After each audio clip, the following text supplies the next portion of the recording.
Thomas the tank engine was grumbling to the other engines. I spend my time pulling coaches about ready for you to take out on journeys.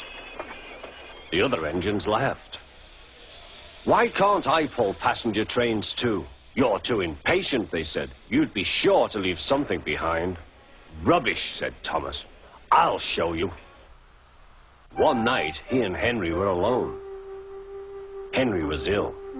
The men worked hard, but he didn't get better.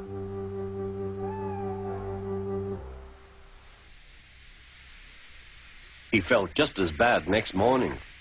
Henry usually pulled the first train, and Thomas had to get his coaches ready. If Henry is ill, he thought, perhaps I shall pull his train. Thomas ran to find the coaches. Come along, he fussed. There's plenty of time, they grumbled. Thomas took them to the platform and wanted to run round in front at once. But his driver wouldn't let him. Don't be impatient, Thomas. Thomas waited and waited. The people got in, the conductor and station master walked up and down, the porter banged the doors, and still Henry didn't come. Thomas got more and more excited. Sir Topham Hatt came to see what was the matter, and the conductor and the station master told him about Henry. Find another engine, he ordered. There's only Thomas, they said. You'll have to do it then, Thomas. Be quick now. So Thomas ran round to the front and back down on the coaches ready to start. Let's not be impatient, said his driver. We'll wait till everything is ready. But Thomas was too excited to listen. What happened then, no one knows. Perhaps they forgot to couple Thomas to the train. Or perhaps the driver pulled the lever by mistake. Anyhow, Thomas started without his coaches. As he passed the first signal tower, men waved and shouted, but he didn't stop. They're waving because I'm such a splendid engine, he thought importantly. Henry says it's hard to pull trains, but I think it's easy. Hurry, hurry, hurry, he puffed, pretending to be like Gordon. People have never seen me pulling a train before.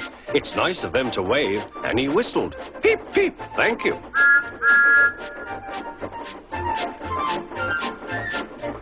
Then he came to a signal at danger. Bother, he thought. I must stop, and I was going so nicely too. What a nuisance signals are. He blew an angry peep, peep on his whistle. The signalman ran up. Hello, Thomas, he said. What are you doing here? I'm pulling a train, said Thomas. Can't you see?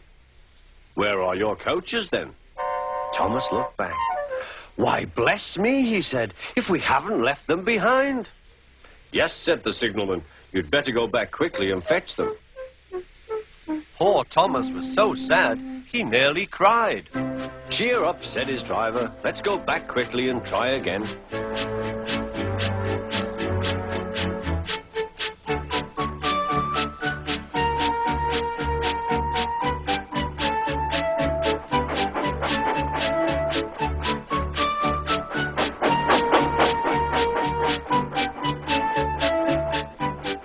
At the station, all the passengers were talking at once. They were telling Sir Topham Hatt what a bad railway it was.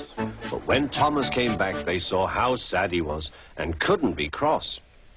He was coupled to the train, and this time he really pulled it.